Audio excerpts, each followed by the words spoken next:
Back with another Bitcoin Policy Institute podcast. We're missing our third today, Ken, Zack Shapiro. This isn't our normal policy hour group, but he's with us in spirit.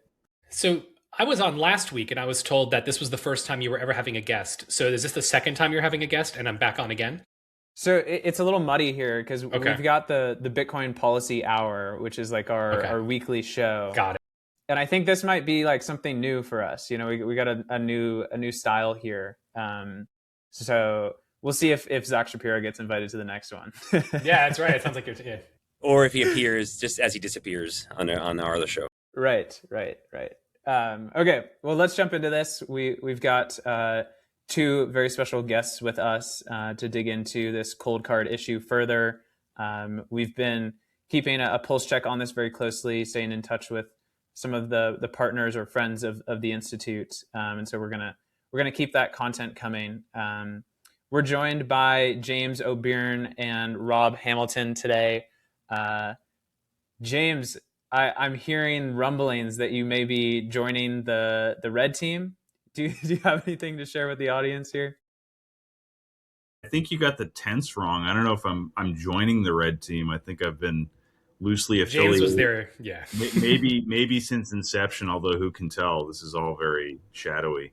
It's all moving very quickly, too. It's all moving very quickly. It's all done under a very sleep-deprived state. So, but yeah, I know those guys, you could say. I love it. I love to hear it. Let's jump into this. I think for folks who haven't heard yet, there's a loose term floating around called the red team. We're sort of, aptly naming this episode Meet the Red Team. We don't have the full red team here, but Rob, walk us through sort of what you're working on right now on the Coldcard issue. I think folks have been keeping up with this. We've put out some content over the past week on this, so hopefully folks are familiar. But what's the current stage of things, and introduce us to the red team here? Yeah, this is my first time at all talking about it. I actually don't like journalists, but I can count you guys as exceptions. So this is a good venue for this. It really hit me, and I had a tweet about this. We actually talked about it when I was on last week, where when the initial vulnerability was being kind of sniffed out, I, by instinct, went to Codex and Claude Code and said, look at this. And Codex instantly downgraded me and like gave me the Fable 5, the from Fable to the Opus 5 model. And GPT was like kind of there. It was like kind of coy. And then Kimi K3 was just like, here's a full printout. Everything is really bad. And in that moment, I had like a realization of like how powerful this was. When Kimi K3 went open weights last Monday, I started poking around my own internal code base immediately. Our whole team just started immediately going in there, and we found a couple like things, but like nothing that was like critical, but like just, software, is complicated and you always want to be on top of things. So we quickly patched our things. And that realization of looking at that issue with the Coldcard firmware when the news was breaking made me realize no one had been doing this in their code base anywhere. And I started immediately, I did a tweet to the effect of like, I'm throwing a couple $100 on my own personal credit card and poking out some like well-used repos. And within the first couple of hours, did some responsible disclosures and then confirmations that they were real. And it quickly started accelerating. Calais reached out to me saying, do you need help? To which I said, yes, I need anything I can do. And he then immediately jumped in and started helping like productionize and scale the whole thing as an operation. And we've been off and running since then. It's a loose association of a tight web of trust of people that we've all known that we can trust to be able to like help us with the whole project. So I'll leave it there. Yeah. And what exactly, in detail here are you doing, with those tokens that you're talking about? Is it structured in a particular way? Are you looking in particular places? So there's one, it's mostly choose your own adventure, because as an observation immediately, what we're seeing is that people who have particular subdomain expertise within the Bitcoin ecosystem on certain projects are able to get very different results. And as an anecdote, after I found the first couple, I just talked to Kimi K3 for like 20 minutes to build me a very basic harness that would go through what I would view as a thing, like a process. And I made it very explicit, like, if I'm on a large machine, allow me to parallelize this. I need to do this at scale. And that was like, when I said I've scanned 100 repos, I wasn't individually going to each one. I just said, here's a list of URLs, go, and GitHub. And it started dynamically just like placing and like staging everything. And what's really interesting though is in those initial sweeps, I would pick, I'm just gonna pick a random thing of a service and or a kind of a type of software, and I would hit that type of software and it would come up like kind of middling, and then someone who's a deep domain expert would like look at the report and go in deeper, and then they would start nudging it a little bit more and it would escalate. You would start seeing that like it's almost as if I think all of the models had this knowledge the entire time, but the guardrails prevented them from being executed. And what happens with K3 is that it's just way more permissive to go do things. And there's a lot to be learned from that. I don't want to take up the entire microphone, but those were like a lot of the initial learnings that we're seeing is just very, it's been very revealing. There's been a lot moving very quickly. Yeah. Sure. James, let's get you in here. I'm curious, sort of your view on the role of the red team and sort of the purpose of going through all these repos, particularly now. I guess the better question here is why is this sort of effort happening now? Is this something that could have been done weeks, even years ago? I've got a tweet pulled up here where, you were looking at the Coldcard firmware, it looks like in 2025. So I'm just kind of curious, what is this moment? Was this a big wake up call and that's why this sort of effort's kicking off? Have people been doing this for a while? Yeah, I think people have been doing much more dilute versions of this for the past few months, but I think there are a few unique things about this moment in particular. Obviously, the Coldcard break is massive. And, when I was doing my audit back in 2025, I think the extent of LLM use was like, as an exaggerated documentation helper, or, it could generate a little bit of code for you, but it wasn't doing nearly the kind of wide-reaching agentic, almost autonomous work that we're kind of seeing now. And so I think really, indeed, what may have even catalyzed the Coldcard hack is the availability of these more sophisticated models that are, less constrained. And so I think the Coldcard incident proved that conclusively. And so I think Rob basically, very wisely ran with the realization that the frontier has changed. And at this point, it's just essentially a race to not only deploy this more sophisticated and less restrained intelligence, but to actually build a purpose-fit harness that helps find this stuff. Because any software engineer will tell you after interacting with these things, in a sense, they're kind of dumb. And the way that you get them to behave well and to yield useful results is you give them a very concrete fitness function or, evaluation point. And so, when you're searching for vulnerabilities in particular, coming up with proof of concepts and things like that, is paramount to actually have these things yield useful results. So I think a lot of the red team innovation is basically just, Rob's work in devising a well-constructed harness and then, not having any temerity about, let's spend a couple $1,000s on tokens and just rip through everything we can think to rip through. Yeah. Just one thing to expand upon that, that's interesting is, so I built this initial thing in about 30 minutes or so. There are other members of Red Team who aren't doing a lot of code work. They're just looking at the harness now and iterating on it. Because if you can imagine what I can find in 30 minutes, what you're able to see is that they'll basically take what I had as like a little like toy car and like really like start thinking intelligently about it and then rescan again and you can find more things, right? So I think from the initial like scope, I think the reporting of things, it's going to slow down a little bit as we kind of now look at processes and figuring out like how do we actually optimize this. I think there are definitely observed behaviors of how these tools work and trying to reflect over the past. It's coming up on 3 days. It's been a very fast 3 days, but coming up on 3 days and realizing that this has to iterate to become better and better in general. Yeah, I think this is interesting. And the thing I want to kind of double tap on, Rob, that I think we talked a little bit about, earlier in the week, is this sort of trust issue. And I think, a lot of the work that you guys are doing is hopefully sort of counteracting, I think, a lot of lost trust right now.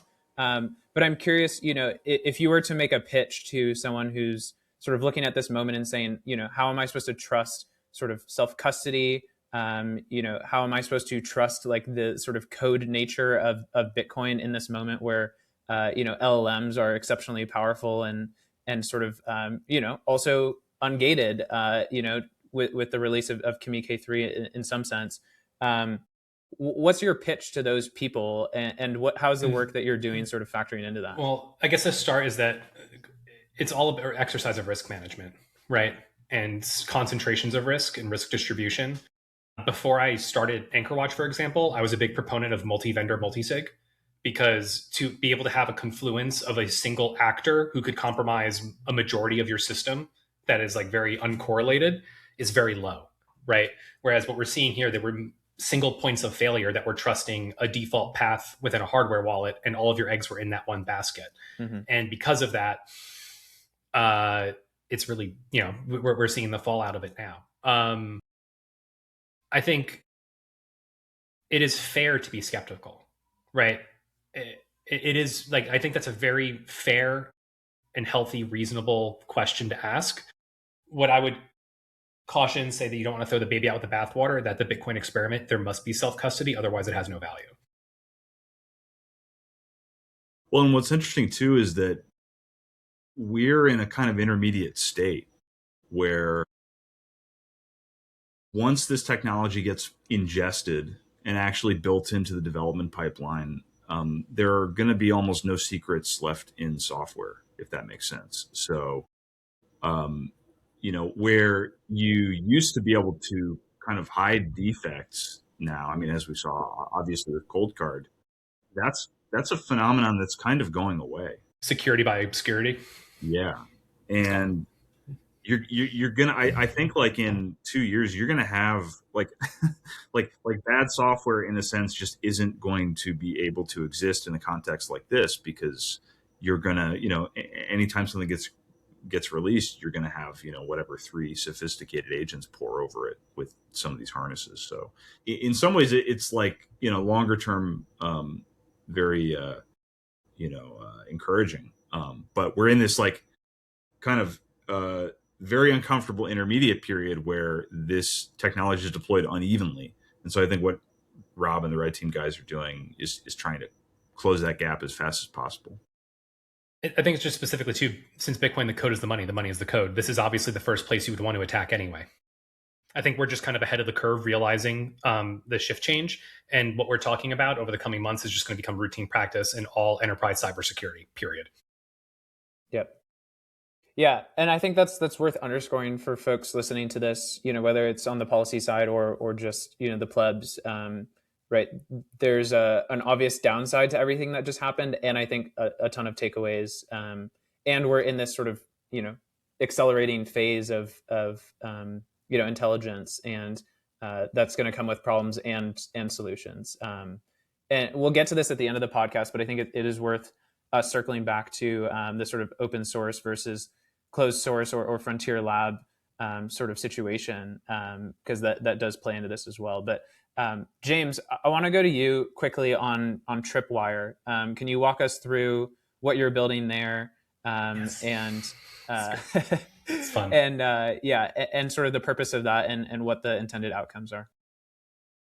Yeah, so when funds started disappearing and when it was realized that the source of that was weak entropy on the part of the Coldcard devices, I was very curious about monitoring exactly, who was immediately at risk, who we could expect to be swept, what kind of attacks were ongoing. And there's a kind of a famous concept in computer security of the honeypot. And the idea with that is that you place some vulnerability out there that you intend attackers to fall into so that you can gather information about them, about the nature of the vulnerability. And so I decided to basically deploy a number of vulnerable UTXOs that were kind of along a sliding scale of vulnerability, in the sense that the UTXO that I deployed, that had no added entropy, that was just a default generation out of a Mark III Coldcard, was swept basically immediately. I think it took an hour or something. But if you add, say, 2 dice rolls, none of those UTXOs have been swept yet, which tells us actually that, or indicates to me that probably the initial attack on this stuff was pre-computed for some amount of time before they actually, went and did it. Maybe that's obvious, but so we have entropy all the way up to a few words of path. James, let me pause you real quick. We have a slightly, potentially less technical audience. Can you explain what you mean by pre-computed? Yeah, so it's conceivable that the attacker discovered or knew about the vulnerability in the cold cards well prior to actually going and sweeping the funds. What they may have done is set up a program to run on some, probably GPUs, and basically just grind through the outstanding UTXO set to see, what they could sweep and how much of the search space they could explore before they actually started sweeping funds. Because the moment you start sweeping funds, it kind of tips the public off as to what's going on. So we don't know when the attacker became aware of this defect. We don't know how long that they had been, grinding on this weak entropy prior to actually deploying the attack. So anyway, Tripwire, cktripwire.com is just my attempt, and it's an imperfect attempt in the sense that because the attacker could have been pre-computing their attack, for weeks, maybe even months, we really have no idea. Just because one of these honeypots hasn't been swept at a certain number of additional dice rolls or number of additional passphrase words, that doesn't mean that class was safe in the initial set of attacks. So, in a sense, it's kind of a curiosity project just to map what kind of active attacks are going on. But ultimately, and maybe hopefully, the attacks that do happen, we could harvest some information from in terms of where those UTXOs ultimately go. Yep. Yeah, this is amazing. It's worth kind of looking into and, check out that website. It's cktripwire.com. Is that right? Sweet. Okay, last question, and then Ken, I'll turn it over to you and see if you have any questions. Rob, I'm curious, for the red team, I assume you don't speak on their behalf, but, in your sort of view of the world, is this an ongoing effort that should sort of get formalized beyond what it currently is? Is there a sort of like diminishing returns to the work that you're doing? Yeah, I'm curious, like the future of it. You may not. Well, I mean, the diminishing returns is a no, because we've scanned a fraction of a basis point of the open source software that exists out in the world. So, like, definitely, like it's accelerating. Like, this is going to accelerate. Just the concept of what we're doing, not even just what we're doing right now as an idea, which really exists beyond what us as a group of Bitcoiners are doing. I believe I've seen it now announced, so I feel more comfortable talking about it. OpenSats is starting an initiative to be able to specifically focus on this, which I think is incredibly important, especially going back to my observation earlier of when you combine these tools with people who have deep domain subject expertise and being able to deconstruct what is happening. It is a very natural fit. Additionally, unlike maybe other cybersecurity firms that are doing pen testing, this is entirely isolated on your local machine. You're not attacking any infrastructure. You're just spinning up code on your local computer, open source software, and basically battling it out to see what happens. So it's much cleaner that way to be able to do that. And if you combine those ideas and learnings with people who are domain experts, I think you're going to get even better. And over time, it's going to get a lot more efficient and even better, because, like I said, I think I scanned with my tool almost 200 repos myself at this point, because I wasn't doing anything. All I was doing was saying, here's a list of URLs and go. Like, I didn't, and just mass pushing it out like into like the documentation side of things. That's step one. And so I've actually, at this point, as of like this afternoon, I'm taking like a little bit of a break on scanning things, and I'm now looking at the internal operational processes of how to make it better from learnings that we've gone up to this point, and I think that's just going to compound. Fantastic. Ken, let's flip it over to you here. Anything you want to jump in here on? I think just to one earlier point that was addressed, I mean, I know some folks that know a lot about this. You could see a world where 3 years from now, certainly 5 years from now, where the only actors that can conduct C&E, cyber network exploitation, are either nation states or really, really well-funded actors. Because it's just going to be too expensive, because everybody's going to have access to decent models, and the ability to defeat those is going to require nation-state level capabilities. I think that the thing that we need to be concerned about now, is the immediate future of open source, because open source is always in some level under threat in policy circles. It just is. It's just too easy. It's an easy target. So there's always people nipping at the edges of how do you restrict open source. We see it, frankly, in the Clarity bill.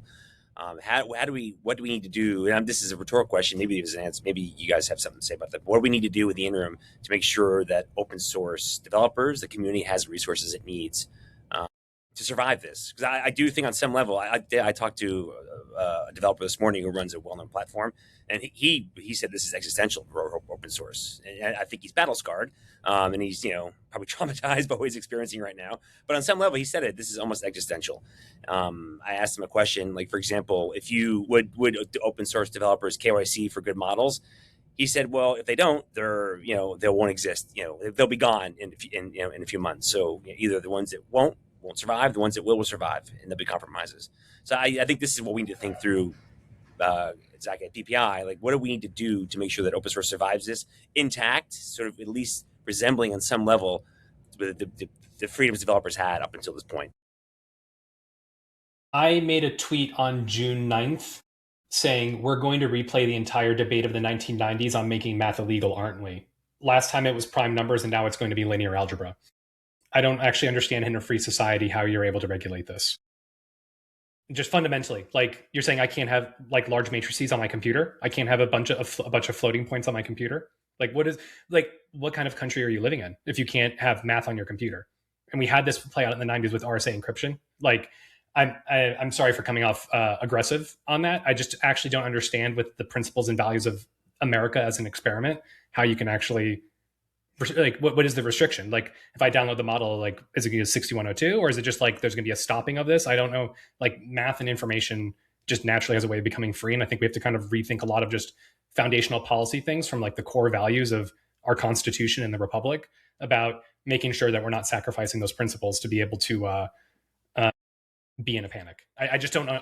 I'm sorry. I don't mean to be so. I don't mean to be so direct and blunt about it, but like, I just don't understand. Well, and Ken, correct me if I'm wrong here, but I think you were even getting at a more mundane point, which is like, if you're maintaining an open source project and you can't afford, the thousands of dollars in tokens to scan your project, on an ongoing basis, are you even going to be able to kind of survive? Setting aside whether or not you can get access to the good models. Well, maybe for some context, it doesn't cost thousands of dollars to scan your repo with my tool. Because if it did cost thousands of dollars and I scanned hundreds of repos, I'd be millions of dollars to spend right now, right? So start realizing like the amortization of cost. I think I was doing, and it depends on the complexity of your code base, but some of them I was doing for under $10, and some of them would take like $60, right? Like, just for, this is not like you need to have an entire grant foundation being able to fund you to do this. It's because of the scale we're doing it at the moment. I think that's just an important thing to call out, of the asymmetry of this, an unfortunate asymmetry which is emerging. And I think from a policy perspective, what I would caution is that Kimi K3 may have went open source last Monday. China and the labs that are working on it over there had it for weeks, if not months earlier. So I think that's the actual like realization here of something to consider. Yeah, I agree with you. I don't think the Chinese will necessarily want Kimi K5 out in the wild, right? Until they have K6. They may start locking things down, right? Yeah. Which will be even worse for America. Yeah. And that would unfortunately and tragically make things worse for white hat and people that are trying to do the best they can. Yeah, well, let's double tap on this. I think we sort of briefly touched on it earlier this week, Rob, but let's get into the substance here. Kimi K3 has been sort of instrumental in these efforts. Is that correct? Instrumental, yes. That is the inflection point here of what's changing everything. I think I mentioned it last time. Like Kimi is just the one that goes in. Kimi is the one who breaks into the house and finds where things are going. That's what it is. All of the other ones are like, Boy Scouts, so they don't want to do anything. And then Kimi K3 just like pops everything open. Yeah, I love that. It's the best metaphor. And having spent personally thousands of dollars at this point looking at seeing the mass outputs of this, that's how I would describe it. Yeah. And the theory is, and it's probably certainly true, that these frontier models, Fable, GPT 5.6, they could all do what K3 is doing, but they're blocked from doing that. Yeah, for sure. Like, and there's multiple, like when I mentioned the initial anecdote was with looking at the Coldcard firmware saying that there is a bug, we need to go find it. Like I got instantly downgraded on Fable. Right. It knows the answer. That's why it's downgrading me, because it's looking at what it's going to send me and be like, ooh, spicy. Can't have them have that one, right? Like they know the information. It's not a secret. I love it. Well, let's wrap up here. I want to give you guys back some time. I think, question to both of you to wrap up here is, Kimi K3, open source, open weight AI has been absolutely instrumental to both sort of pinpointing the issue that arose with the Coldcard breach, and also sort of scanning and doing the sort of recon on other open source repos or code bases. If you're sort of platformed in front of a U.S. policymaker who's should we regulate open source open weight AI? Should we put restrictions on it? Should we ban it outright? What's your pitch to those people on why that's just wrong? Rob, I appreciate the sort of free society argument, and I think that's spot on. I'm curious from a more like pragmatic perspective, like if you were to say these are the things that will not be able to happen if we limit Kimi K3 in the United States, I think that will also be a compelling piece to share with some folks. It's a very awkward position for me, being someone who is not deep in the policy world, to understand the framing of this. So just allow me from my own perspective. And I made the point earlier. And to be clear, Rob, this is the point, right? Is like, Ken and I were the policy people, Zack were the policy people. Like policy people also need to hear from builders of like, what are the implications of their decisions around policy on these issues? That's all this is. I just think it's a dystopian society if you ban math, right? Like, you know what, you could have gotten away with it with the original paying attention, whatever attention is what matters, whatever paper that Google came out with the tensor originally. You may have been able to black box it then and just like disappear it, right? Like I understand, like with very critical things, with weapons and stuff, like you just, something fields of research just die off because they're too important to kind of be out in the open academic world, like Los Alamos. Like you just have to necessarily just like not be talking about this at every random university. I don't know at this point how you undo that. So accepting that you can't stop it, the information and the knowledge graph here of what's there, it would not, maybe it's frontier research in theory is like locked off, but like even then, like you just need one bad actor to leak it to another like nation state, and then you're back to where we started right now. Like I think I don't understand with keeping the values of the American experiment and being able to reconcile banning of math, how you're going to be able to do anything that is actually going to work and actually protect Americans. I don't. Like, and I think also too about the open source piece, James made the point earlier, security through obscurity is dead. And just because your code base is closed source doesn't mean that the open source players aren't doing more active things like pen testing, trying to get into your system, rapidly trying to escalate permissions and privileges. Like, I am not convinced that just because you keep your code closed source that you're going to be safe forever, because that is only relevant for the very narrow kind of security research we are doing at this moment with the Red Team project of looking at open source code and battle testing it. It's going to take many different forms very quickly. Yep. Anything to add there, James? I think people need to acknowledge that the reality is that we're in 5th gen warfare, and I'm sure all of you guys saw headlines about attacks on water systems, attacks on hedge funds, very likely made possible by the kinds of AI that we're now trying to familiarize ourselves with from a defensive standpoint. And I think when you're in a war and you're doing anything to gimp technological innovation and development, you're putting yourself and your civilization at a significant disadvantage. And so I think, yeah, policymakers would be very, what if when during the development of the internet we'd clamped down on computer ownership and had to have licensure or something to get on the internet. Our grasp and our mastery of that technology wouldn't be nearly what it is today. And so I think it's America. You can't ban math, and also it would be a stupid idea too. I love it. Great message to end on. Thank you both for joining us. Keep up the good work, and we'll keep cheering on from the sideline here at BPI. Yeah, thanks, guys. Thank you. Our pleasure.